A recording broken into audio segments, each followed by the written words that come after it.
Dajjal mendatangi rajanya dan berkata, "Aku adalah Tuhanmu, sembahlah aku, maka semua keinginanmu akan terkabul, asal engkau beriman kepadaku."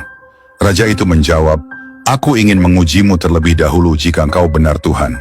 Dajjal tersenyum dan berkata, "Apa yang kau inginkan, aku akan mengabulkannya dengan mudah." Sang raja pun berkata, "Hidupkan kedua orang tuaku yang telah lama meninggal. Aku sangat mencintai mereka dan ingin hidup bersama mereka kembali." Dajjal menjawab, "Tunjukkan kuburan mereka. Ikutlah bersamaku, bawa juga awak media agar seluruh rakyatmu bisa menyaksikan secara langsung."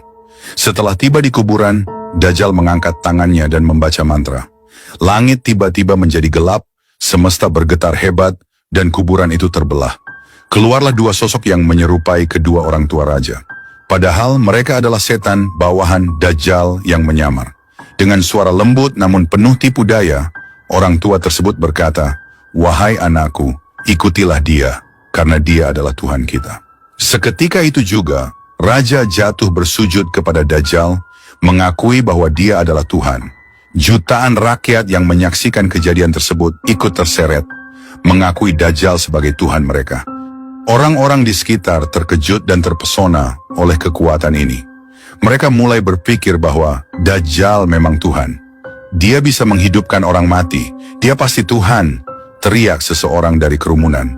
Fitnah yang Dajjal tebarkan begitu kuat, hingga mereka yang menyaksikannya segera tunduk dan menjadi pengikutnya. Namun mereka yang beriman menyadari bahwa ini hanyalah tipu daya, bahwa yang dihidupkan Dajjal hanyalah setan yang menyamar, bukan jiwa yang sebenarnya.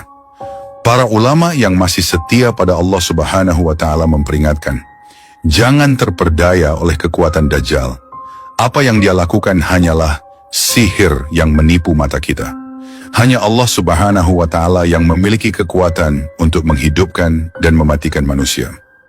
Teknologi di masa itu sangatlah pesat, melebihi apa yang pernah dilihat oleh manusia sebelumnya. Dajjal memanfaatkan kecanggihan teknologi untuk memperluas pengaruhnya. Dia menggunakan kecerdasan buatan dan robotika untuk menyebarkan ajarannya dengan cepat. Dengan satelit dan jaringan komunikasi yang canggih, setiap sudut bumi bisa menerima pesan-pesan fitnah dari Dajjal. Televisi, internet, dan ponsel pintar kini dipenuhi dengan propaganda yang memuja Dajjal sebagai penyelamat umat manusia. Orang-orang mulai menyebarkan berita bohong dan cerita tentang kehebatan Dajjal, membuat semakin banyak yang terpedaya. Namun para ulama dan orang-orang yang kuat iman tetap mengingatkan, ini hanyalah fitnah yang telah diperingatkan oleh Rasulullah Shallallahu Alaihi Wasallam. Jangan terjebak oleh teknologi dan keajaiban yang tampak di mata kalian.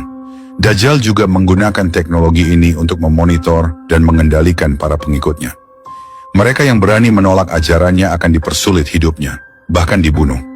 Di beberapa wilayah, Dajjal membangun kota-kota megah yang hanya diperuntukkan bagi para pengikutnya. Sementara orang-orang yang tetap setia kepada Allah Subhanahu wa Ta'ala dibiarkan hidup dalam kemiskinan dan kehancuran. Orang-orang yang lemah mulai bertanya-tanya, mengapa kita harus menderita sementara mereka yang mengikuti Dajjal hidup dalam kemewahan? Fitnah Dajjal begitu kuat sehingga banyak yang goyah imannya, tergoda oleh janji kemakmuran dan teknologi yang ditawarkannya. Namun hanya mereka yang teguh imannya yang mampu melihat bahwa semua ini hanyalah tipu daya yang menyesatkan, bahwa Dajjal sedang menyiapkan umat manusia untuk kehancuran yang lebih besar.